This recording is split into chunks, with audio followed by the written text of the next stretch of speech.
ആകാശവാണി.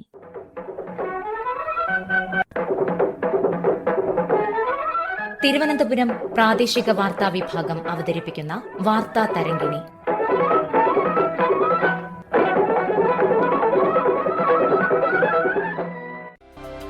കുടുംബങ്ങൾ, അസമത്വങ്ങൾ, കുട്ടികളുടെ ക്ഷേമം എന്ന പ്രമേയവുമായി നാളെ അന്താരാഷ്ട്ര കുടുംബദിനം. ഹൃദയത്തിൽ നന്മയുണ്ടാകുമ്പോൾ സ്വഭാവം സുന്ദരമാകുന്നു. സ്വഭാവം മനോഹരമെങ്കിൽ വീട്ടിൽ സ്വരച്ചേർച്ചയുണ്ടാകുന്നു. കുടുംബത്തിൽ ഐക്യമുണ്ടെങ്കിൽ രാജ്യത്ത് ക്രമസമാധാനമുണ്ടാകുന്നു.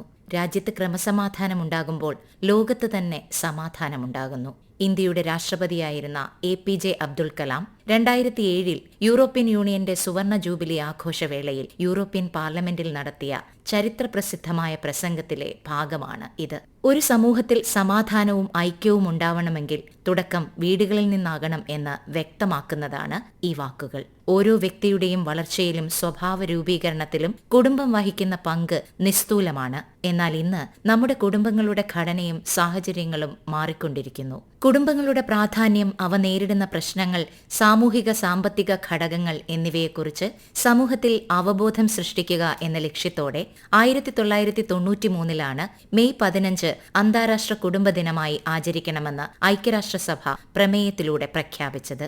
തുടർന്ന് 1994 മുതൽ എല്ലാ വർഷവും മെയ് 15 ലോകമെമ്പാടും അന്താരാഷ്ട്ര കുടുംബദിനമായി ആചരിച്ചുവരുന്നു. കുടുംബങ്ങൾ, അസമത്വങ്ങൾ, കുട്ടികളുടെ ക്ഷേമം എന്നതാണ് ഈ വർഷത്തെ പ്രമേയം. നമ്മുടെ ഓരോരുത്തരുടെയും ജീവിതത്തിൽ ഏറ്റവും വലിയ ആശ്വാസവും സുരക്ഷിതത്വവും സ്നേഹവും നൽകുന്ന ഇടമാണ് കുടുംബം. എന്നാൽ ഇന്നത്തെ ലോകത്തിൽ എല്ലാ കുടുംബങ്ങൾക്കും ഒരേ അവസരങ്ങളോ ഒരേ സാഹചര്യങ്ങളോ ലഭിക്കുന്നില്ല. നാളെ ലോകം കുടുംബദിനം ആചരിക്കുമ്പോൾ കുടുംബങ്ങളെയും സമൂഹത്തിലെ അസമത്വങ്ങളെയും കുട്ടികളുടെ ക്ഷേമത്തെയും കുറിച്ചുള്ള ഈ വർഷത്തെ പ്രമേയത്തിന് വലിയ പ്രാധാന്യമുണ്ട്. ലോകത്തെ ഏറ്റവും വലിയ സാമ്പത്തിക ശക്തികളിലൊന്നായി ഇന്ത്യ മാറുമ്പോഴും കുടുംബങ്ങൾക്കിടയിലെ അസമത്വം വർദ്ധിച്ചുവരികയാണ്. ഇതിന്റെ ഏറ്റവും വലിയ ഇരകൾ കുട്ടികളാണ്. നമ്മുടെ പല കുടുംബങ്ങളിലെയും കുട്ടികൾ ഇന്നും വിളർച്ചയും പോഷകാഹാരക്കുറവും നേരിടുന്നുണ്ട്.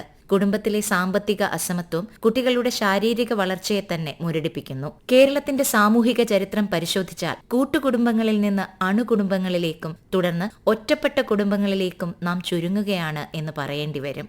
വിദേശ രാജ്യങ്ങളിലേക്കുള്ള കുടിയേറ്റം സംസ്ഥാനത്തിന് സാമ്പത്തിക നേട്ടമുണ്ടാക്കിയപ്പോൾ പിതാവോ മാതാവോ കൂടെയില്ലാതെ വളരുന്ന ഒരു തലമുറയുടെ മാനസികാവസ്ഥയെ അത് മോശമായി ബാധിച്ചു എന്നത് ഏറെ ചിന്തിക്കേണ്ട വിഷയമാണ്. സാക്ഷരതയിൽ മുന്നിൽ നിൽക്കുന്ന നമ്മുടെ സമൂഹത്തിൽ പലയിടങ്ങളിലും വീടിനുള്ളിലെ വിഭവങ്ങൾ പങ്കുവെക്കുന്നതിൽ പോലും ഇന്നും ആൺപെൺ വിവേചനം നിലനിൽക്കുന്നു എന്നതും നാം മനസ്സിലാക്കേണ്ടതാണ്. ലയോള കോളേജ് ഓഫ് സോഷ്യൽ സയൻസസിലെ സോഷ്യോളജി വിഭാഗം മേധാവി ഡോക്ടർ നിഷ ജോളി നെൽസൺ വാർത്താ തരംഗിണിയോട്. സാമൂഹ്യജീവിയായ മനുഷ്യൻ തന്റെ നിലനിൽപ്പിനും സുരക്ഷയ്ക്കും ബന്ധങ്ങൾക്കും സംസ്കാരത്തിന്റെ തുടർച്ചയ്ക്കുമായി രൂപപ്പെടുത്തിയെടുത്ത ഏറ്റവും പ്രധാനപ്പെട്ട സാമൂഹ്യ സ്ഥാപനമാണ് കുടുംബം. കുടുംബം ഒരേ സമയം സ്നേഹവും സുരക്ഷയും നൽകുന്ന ഇടവുമാണ്. അതുപോലെ സമൂഹത്തിലെ വ്യത്യാസങ്ങളും അസമത്വങ്ങളും പ്രതിഫലിക്കുന്ന ഇടവുമാണ്.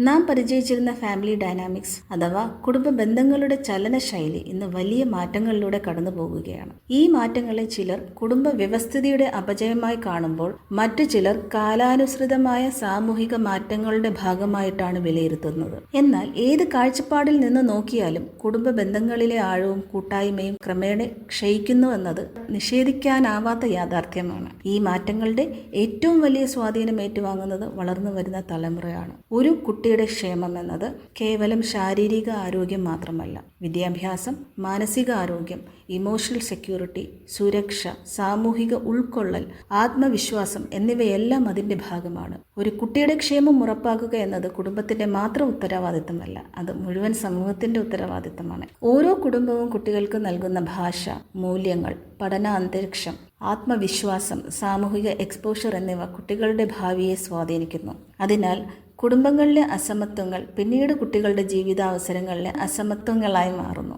സാക്ഷരത, ആരോഗ്യം, മനുഷ്യ വികസനം എന്നീ മേഖലകളിൽ കേരളം മുന്നിലാണ്. എന്നാൽ അതോടൊപ്പം തന്നെ കുടുംബഘടനകളിലെ മാറ്റങ്ങൾ, ഡിജിറ്റൽ ജീവിത രീതി, കുടിയേറ്റം, അക്കാദമിക് സമ്മർദ്ദം എന്നിവ കുട്ടികളുടെയും യുവജനങ്ങളുടെയും മാനസിക സാമൂഹിക ജീവിതത്തെ ശക്തമായി സ്വാധീനിക്കുന്നതായി പഠനങ്ങൾ കാണിക്കുന്നു. ഇന്നത്തെ കുട്ടികൾക്ക് വിദ്യാഭ്യാസപരവും സാങ്കേതികപരവുമായ കൂടുതൽ അവസരങ്ങൾ ലഭിക്കുന്നുണ്ടെങ്കിലും മാനസികമായ ഒറ്റപ്പെടൽ, ബന്ധങ്ങളുടെ കുറവ്, പ്രകടന സമ്മർദ്ദം എന്നിവയും വർദ്ധിച്ചു വരുന്നു. ഇത് നമ്മെ ഓർമ്മിപ്പിക്കുന്നത് കുട്ടികളുടെ ക്ഷേമം സാമ്പത്തിക പുരോഗതിയിലോ വിദ്യാഭ്യാസ നേട്ടങ്ങളിലോ മാത്രം നിർണ്ണയിക്കപ്പെടുന്നില്ല എന്നതാണ്. കുടുംബ ബന്ധങ്ങളുടെ ഗുണമേന്മ, മാനസിക പിന്തുണ, സാമൂഹിക സുരക്ഷ, സമൂഹ ബന്ധങ്ങൾ എന്നിവയും അതിൽ നിർണായക പങ്ക് വഹിക്കുന്നു.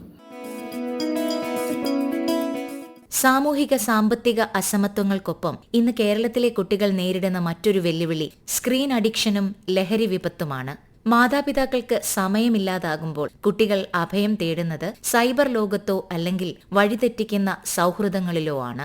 ഒപ്പം പഠനകാര്യങ്ങളിലും മറ്റും ഒന്നാമതെത്താനുള്ള പ്രഷർ, മറ്റുള്ളവരുമായുള്ള താരതമ്യങ്ങൾ, ഇതെല്ലാം കുട്ടികളിൽ അമിത സമ്മർദ്ദമുണ്ടാക്കുകയും പലപ്പോഴും അവരെ ആത്മഹത്യയിലേക്ക് വരെ തള്ളിവിടുകയും ചെയ്തേക്കാം. കുടുംബങ്ങളിൽ മാതാപിതാക്കളുടെ ഡിജിറ്റൽ അഡിക്ഷനും ജോലിഭാരവും അസ്വാരസ്യങ്ങൾ ഉണ്ടാക്കുന്നുണ്ട്.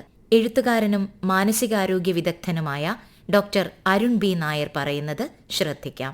അച്ഛനും അമ്മയും ജോലി ചെയ്യുന്ന സാഹചര്യത്തിലുള്ള കുടുംബങ്ങളാകുമ്പോൾ കുട്ടികൾക്ക് വേണ്ടി ആവശ്യത്തിന് സമയം ചെലവിടാൻ കഴിയാത്ത സാഹചര്യം സംജാതമാകുന്നു. ഇത് അവഗണനാത്മക രക്ഷാകർതൃത്വം എന്ന വികലമായ ഒരു രക്ഷാകർതൃ രീതിക്ക് കാരണമാകുന്നു. അച്ഛന്റെയും അമ്മയുടെയും സ്നേഹവും സംരക്ഷണവും സാമീപ്യവും ലഭിക്കാതെ വരുന്ന കുട്ടികൾ സ്വാഭാവികമായും വിനോദത്തിനും സന്തോഷത്തിനും വേണ്ടി മറ്റു വഴികൾ തേടാൻ സാധ്യത കൂടുതലാണ്. അതിൽ ആദ്യത്തേത് ഡിജിറ്റൽ അടിമത്വവും രണ്ടാമത്തേത് ലഹരി അടിമത്വവുമാണ്. അമിതമായ ഡിജിറ്റൽ ഉപയോഗം മറ്റുള്ളവരുടെ വൈകാരിക അവസ്ഥ മനസ്സിലാക്കി പെരുമാറാനുള്ള അനുതാപം അഥവാ എംപതി എന്ന കഴിവ് കുട്ടികൾക്ക് കുറയുന്നു. ജീവിത അനുഭവങ്ങളിൽ നിന്ന് പാഠങ്ങൾ പഠിക്കാനുള്ള അവസരവും അവർക്ക് നിഷേധിക്കപ്പെടുന്നു. രണ്ടാമതായി, രാത്രി വളരെ വൈകിയുള്ള ഡിജിറ്റൽ ഉപയോഗം കുട്ടികളുടെ ഉറക്കത്തിന്റെ ക്രമം തെറ്റിക്കുന്നു. 7 മണിക്കൂറെങ്കിലും തുടർച്ചയായ ഉറക്കം കിട്ടാതെ വരുന്ന സാഹചര്യം പഠനത്തെയും പെരുമാറ്റത്തെയും ദോഷകരമായി ബാധിക്കുന്നു. വായിക്കുകയും പഠിക്കുകയും ചെയ്യുന്ന കാര്യങ്ങൾ തലച്ചോറിൽ അടുക്കി വെക്കുന്ന ഓർമ്മകളുടെ സ്ഥാപനം അഥവാ കൺസോളിഡേഷൻ ഓഫ് മെമ്മറി നന്നായി നടക്കാതെ വരുന്നത് മൂലം പഠന പിന്നാക്കാവസ്ഥയുണ്ടാകുന്നു. നിരന്തരമായ ഉറക്കക്കുറവ്, വിഷാദരോഗം, അക്രമ സ്വഭാവം, അമിത ഉത്കണ്ഠ തുടങ്ങിയ മാനസിക പ്രശ്നങ്ങൾക്കും തീവ്രമായ ഉറക്കമില്ലായ്മ പലപ്പോഴും ആത്മഹത്യാ പ്രവണതകൾക്കും വരെ കാരണമാകുന്നു. ചടുലമായ ദൃശ്യവിന്യാസങ്ങൾ ഉൾപ്പെടുന്ന ഓൺലൈൻ ഗെയിമുകളും കാർട്ടൂണുകളും റീൽസും ഷോർട്സും ഒക്കെ നിരന്തരമായി കാണുന്ന കുട്ടികളിൽ സാധാരണ ഗതിവേഗമുള്ള ഒരു സംവേദനവുമായി പൊരുത്തപ്പെടാൻ തലച്ചോറിന് കഴിയാതെ വരുന്നു. ഇത് ശ്രദ്ധ കുറവിലേക്ക് വഴിതെളിക്കുന്നു. ഈ ഡിജിറ്റൽ ഉപകരണങ്ങളിൽ നിന്ന് തന്നെയാണ് കുട്ടികൾ ലഹരി ഉപയോഗത്തിന്റെ ബാലപാഠങ്ങൾ പഠിക്കുന്നത്. ഡാർക്ക് വെബ് പോലെയുള്ള സങ്കേതങ്ങൾ ഉപയോഗിച്ച് ലഹരി വസ്തുക്കൾ വാങ്ങാനുള്ള സാധ്യതകൾ പരീക്ഷിക്കുകയും ക്രമേണ അതിന് അടിമപ്പെട്ടു പോകുന്ന ഒരു സാഹചര്യം സംജാതമാവുകയും ചെയ്യുന്നു. ഈ രണ്ട് വെല്ലുവിളികളെയും പ്രതിരോധിക്കാൻ ഇന്ന് കുടുംബങ്ങളിൽ മാതാപിതാക്കൾ തമ്മിലുള്ള ഇഴയടുപ്പം വർദ്ധിപ്പിക്കുക എന്നുള്ളതാണ് ഏറ്റവും പ്രധാനപ്പെട്ടത്. കുട്ടികളുടെ മുന്നിൽ വെച്ച് മാതാപിതാക്കൾ വഴക്കിടുകയും പരസ്പരം കുറ്റപ്പെടുത്തുകയും ചെയ്യുന്നത് ഒഴിവാക്കപ്പെടേണ്ടതുണ്ട്. കുട്ടികളെ കേൾക്കാൻ 1 മണിക്കൂർ സമയമെങ്കിലും മാതാപിതാക്കൾ ചെലവിടേണ്ടതും ആവശ്യമാണ്. ഈ സമയം കുട്ടികളെ ഉപദേശിക്കാനോ ശാസിക്കാനോ ശിക്ഷിക്കാനോ ഉള്ള സമയമല്ല, മറിച്ച് അവരുടെ ജീവിതത്തിൽ എന്ത് സംഭവിക്കുന്നു എന്ന് നിങ്ങൾക്ക് മനസ്സിലാക്കാനുള്ള സമയമാണ്. അവർ പറയുന്ന വിഷയം ക്ഷമയോടെ അവസാനം വരെ കേട്ടതിന് ശേഷം മാത്രം അതിനാവശ്യമായ നിർദ്ദേശങ്ങൾ നൽകുക. ഇതിലൂടെ അവരുടെ ജീവിതത്തിൽ മറ്റുള്ളവർ ചെലുത്തുന്ന സ്വാധീനങ്ങൾ അത് എത്ര ദോഷകരമാണെങ്കിലും തുടക്കത്തിൽ തന്നെ തിരിച്ചറിയാനും ആരോഗ്യകരമായ വഴിയിലേക്ക് അവരെ തിരിച്ചു കൊണ്ടുവരാനും നമുക്ക് സാധിക്കും. സർക്കാർ തലത്തിലും പ്രാദേശിക തലത്തിലും കുടുംബങ്ങളെ സഹായിക്കാനുള്ള കൂട്ടായ പരിശ്രമമുണ്ടായാൽ മാത്രമേ കുട്ടികളുടെ ക്ഷേമം എന്ന ലക്ഷ്യം പൂർണ്ണാർത്ഥത്തിൽ സാക്ഷാത്കരിക്കാൻ കഴിയൂ. കുടുംബങ്ങളിലെ അസമത്വങ്ങൾ പരിഹരിക്കാനും കുട്ടികൾക്ക് സുരക്ഷിതമായ ഒരു സാഹചര്യം ഒരുക്കാനും സർക്കാർ തലത്തിൽ ഫലപ്രദമായ സംവിധാനങ്ങളുണ്ട്. കുട്ടികൾക്കെതിരെയുള്ള അതിക്രമങ്ങൾ തടയാൻ പോക്സോ നിയമങ്ങൾ കർശനമാണ്. സാമ്പത്തികമായി പിന്നാക്കം നിൽക്കുന്ന കുട്ടികൾക്ക് പ്രത്യേക പഠന സഹായങ്ങളും കൗൺസിലിംഗും നൽകുന്നു. ലഹരി മാഫിയകൾക്കെതിരെ വിമുക്തി പോലുള്ള പദ്ധതികളും സജീവമാണ്. വനിതാ ശിശുവികസന വകുപ്പ് ICDS തിരുവനന്തപുരം ജില്ലാ പ്രോഗ്രാം ഓഫീസർ കവിത റാണി രഞ്ജിത്ത്. ഡിജിറ്റൽ യുഗത്തിൽ ഉള്ള കുടുംബങ്ങളിലെ രക്ഷകർത്താക്കളും കുട്ടികളും അറിഞ്ഞിരിക്കേണ്ട സാഹചര്യങ്ങളെയും കുറിച്ച് വനിതാ ശിശു വികസന വകുപ്പ് കൂടുതൽ പ്രവർത്തനങ്ങൾ നടത്തുന്നതിലേക്ക് മുൻപോട്ട് വന്നിട്ടുണ്ട്. വകുപ്പിന്റെ തന്നെ 1098 എന്ന ചൈൽഡ് ലൈനിലെ ഫോൺ നമ്പറിലേക്ക് വിളിച്ചു കഴിഞ്ഞാൽ മാനസിക ശാരീരികവുമായി അനുഭവിക്കുന്ന പ്രശ്നങ്ങൾക്കെല്ലാം പരിഹാരം ഗൈഡൻസ് നൽകുന്നതാണ്. കുടുംബത്തിലുള്ള എല്ലാ വ്യക്തികൾക്കും വിളിക്കാൻ സാധിക്കുന്ന 181 എന്ന ഒരു ഫോൺ നമ്പർ കൂടിയുണ്ട്. ഈ 2 നമ്പറുകളിലും കുടുംബങ്ങൾക്കും കുട്ടികൾക്കും വേണ്ടി എല്ലാ സപ്പോർട്ടും ഗൈഡൻസും നൽകുന്നതാണ്. കുട്ടികൾക്ക് വേണ്ടിയുള്ള സഹായ സഹകരണങ്ങളും കരുതലും സ്നേഹവും ഉറപ്പുവരുത്തുന്നതിനു വേണ്ടി ശാരീരിക മാനസിക പ്രശ്നങ്ങൾ പരിഹരിക്കുന്നതിനും ജുവനൈൽ ജസ്റ്റിസ് ആക്ടും POCSO act, child marriage prohibition act എന്നിവ വനിതാ ശിശു വികസന വകുപ്പിന്റെ ഉദ്യോഗസ്ഥരുടെയും സന്നദ്ധ സംഘടനകളുടെയും സഹായ സഹകരണത്തോടു കൂടി നടപ്പിലാക്കുന്നുണ്ട്. ചൈൽഡ് വെൽഫെയർ കമ്മിറ്റിയുടെ നേതൃത്വത്തിൽ കുട്ടികളുടെ സുരക്ഷിതത്വം ഉറപ്പുവരുത്തുന്നുണ്ട്. ചൈൽഡ് പ്രൊട്ടക്ഷൻ ഓഫീസറുടെ നേതൃത്വത്തിൽ കുട്ടികൾക്ക് വേണ്ടിയുള്ള പ്രൊട്ടക്ഷനുമായി ബന്ധപ്പെട്ടിട്ടുള്ള എല്ലാ സഹായ സഹകരണങ്ങളും നൽകുന്നുണ്ട്. ICDSന്റെ നേതൃത്വത്തിൽ child development project officer, ICDS supervisor, anganwadi worker, anganwadi helper എന്നിവരുടെ നേതൃത്വത്തിൽ അംഗൻവാടികളിലൂടെ 6 വയസ്സിനും 10 വയസ്സിനും ഇടയ്ക്കുള്ള കുട്ടികൾക്ക് വേണ്ടി കുട്ടികളുടെ ക്ലബ്ബ് അല്ലെങ്കിൽ ചിൽഡ്രൻസ് ക്ലബിന്റെ പ്രവർത്തനം ആരംഭിച്ചിട്ടുള്ളത്. കുട്ടികൾക്കുണ്ടാകുന്ന ശാരീരികമായിട്ടുള്ള മാറ്റങ്ങളെ കുറിച്ചിട്ടും മാനസികമായ മാറ്റങ്ങളെ കുറിച്ചിട്ടും ഡിജിറ്റൽ യുഗത്തിൽ എങ്ങനെയായിരിക്കണം നമ്മളുടെ പ്രവർത്തനങ്ങൾ മെച്ചപ്പെടുത്തേണ്ടത് എന്നതിനെ കുറിച്ചിട്ടും ഒക്കെയുള്ള ക്ലാസുകളും ബോധവൽക്കരണ പ്രവർത്തനങ്ങളും ചിൽഡ്രൻസ് ക്ലബ്ബ് വഴിയും അഡോളസന്റ് ക്ലബ്ബുകൾ വഴിയും ഒക്കെ സംഘടിപ്പിക്കുന്നുണ്ട്. എല്ലാ സ്കൂളുകളിലും സ്കൂൾ കൗൺസിലർമാർ കുട്ടികൾക്ക് വേണ്ടി ശാരീരികവും മാനസികവും സാംസ്കാരികവും വൈജ്ഞാനികപരവുമായിട്ടുള്ള ഗൈഡൻസും സപ്പോർട്ടും സഹായവും നൽകുന്നുണ്ട്. വിദ്യാലയങ്ങളിലും നമ്മുടെ കുഞ്ഞുങ്ങൾ അദൃശ്യമായ വേർതിരിവുകൾ അനുഭവിക്കുന്നുണ്ട്. സ്കൂളിൽ എല്ലാവരും ഒരേ യൂണിഫോം ധരിക്കുന്നുണ്ടെങ്കിലും വില കൂടിയ ലഞ്ച് ബോക്സുകളും വാട്ടർ ബോട്ടിലുകളും ബ്രാൻഡഡ് സ്കൂൾ ബാഗുകളും എന്തിന് കൊണ്ടുവരുന്ന ഭക്ഷണവും പോലും കാണുമ്പോൾ സാമ്പത്തികമായി പിന്നാക്കം നിൽക്കുന്ന വീടുകളിലെ കുട്ടികളിൽ ചിലർക്കെങ്കിലും അപകർഷതാബോധം തോന്നാം. ഓൺലൈൻ പഠനകാലം നമുക്ക് കാട്ടിത്തന്ന ഡിജിറ്റൽ അന്തരം ഇന്നും അവസാനിച്ചിട്ടില്ല. ഹൈസ്പീഡ് ഇന്റർനെറ്റും ലേറ്റസ്റ്റ് ഗാഡ്ജറ്റുകളുമുള്ള കുട്ടിയും ഒരു ചെറിയ സ്ക്രീനിൽ പാഠങ്ങൾ മനസ്സിലാക്കാൻ ശ്രമിക്കുന്ന കുട്ടിയും തമ്മിൽ ആത്മവിശ്വാസത്തിലുള്ള അന്തരം നാം കാണാതെ പോകരുത്. ഈ ഡിജിറ്റൽ അസമത്വം കുട്ടികളുടെ തൊഴിൽ സാധ്യതകളെ പോലും ബാധിക്കുന്നു. കൂടാതെ ഉയർന്ന മാർക്കിനായുള്ള ഓട്ടത്തിനിടയിൽ കുട്ടികളുടെ സർഗാത്മകത നഷ്ടപ്പെടുന്നത് നാം അറിയാതെ പോകുന്നുമുണ്ട്. കണ്ണൂർ ജില്ലയിൽ നിന്നും മലയാളം അധ്യാപികയായ സിന്ധു PK വാർത്താ തരംഗിണിയോട്. മാതാപിതാക്കളുടെ ജോലി തിരക്കുകൾ, ലഹരിയുടെ ഉപയോഗം മൂലം ഉണ്ടാകുന്ന കുടുംബ പ്രശ്നങ്ങൾ, മാതാപിതാക്കളുടെ വേർപിരിയലുകൾ തുടങ്ങിയവ കുട്ടികളുടെ സ്വഭാവത്തെ പ്രതികൂലമായി ബാധിക്കുന്നു. ഇതിന്റെ പ്രകടമായ മാറ്റം കണ്ടു തുടങ്ങുന്നത് ക്ലാസ് മുറികളിലാണ്. പഠന പ്രവർത്തനങ്ങളിൽ പിന്നോക്കം നിൽക്കുക, അക്രമ സ്വഭാവം കാണിക്കുക, ഉൾവലിയൽ സ്വഭാവം പ്രകടിപ്പിക്കുക തുടങ്ങിയവ. ഇതിന്റെ യഥാർത്ഥ കാരണം അന്വേഷിച്ചറിഞ്ഞ് പ്രശ്നപരിഹാരം കണ്ടെത്തി ആ കുട്ടികളെ മുൻനിരയിലേക്ക് കൊണ്ടുവരിക എന്നത് അധ്യാപകരായ നമ്മുടെ ഉത്തരവാദിത്തമാണ്. ഗൃഹസന്ദർശനം നടത്തി കുടുംബ പശ്ചാത്തലം മനസ്സിലാക്കുക. മെച്ചപ്പെട്ട ഒരു പഠനാന്തരീക്ഷം വീടുകളിൽ ലഭിക്കാത്ത കുട്ടികൾക്ക് വേണ്ടി സ്കൂളുകളിൽ പ്രത്യേക സൗകര്യങ്ങൾ ഒരുക്കുക.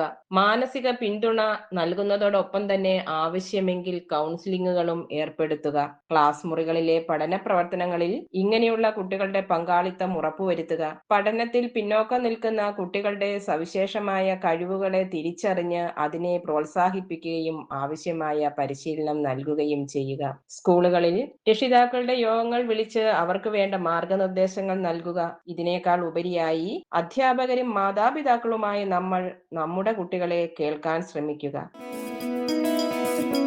കുട്ടികൾക്ക് മാതാപിതാക്കളോടും സ്നേഹവും പ്രതിബദ്ധതയും ഉണ്ടാവണം. അവർ തൊഴിലിടങ്ങളിലും വീട്ടിലുമെല്ലാം അധ്വാനിക്കുന്നത് തങ്ങൾക്ക് നല്ല വിദ്യാഭ്യാസവും ജീവിതവും നൽകാനാണെന്ന് കുഞ്ഞുങ്ങൾ മനസ്സിലാക്കുകയും സ്കൂളുകളിലും സമൂഹത്തിലുമെല്ലാം ഉത്തരവാദിത്തത്തോടെ പെരുമാറുവാനും നല്ല മാർഗത്തിൽ സഞ്ചരിക്കുവാനും ശീലിക്കുകയും വേണം.